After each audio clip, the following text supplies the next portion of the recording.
Friends, a pretty cool little update was released while I was out, and it came without any fanfare at all. So I'm putting on the orange hat and calling some attention to it because I just know this is going to make somebody's day. Check it out. Here I am on contacts, but this works with all objects. Here I have a portal that has almost 1 million contacts in it, and the question is, if 2 contact records have been merged, how can you tell? How do you know which ones were merged? Well, it's been very difficult until now. We've created a property, and I'll show you this as a filter, but you can access it on individual records too.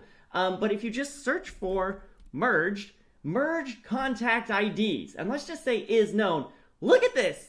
You can see if multiple, look, here 3 different ones were merged into Oliver here. You can see the IDs that used to exist for the records that were merged together. This is now live to everyone. It works on all object types where merging is supported. Check it out. Let me know what you think. Let me know if you have any questions.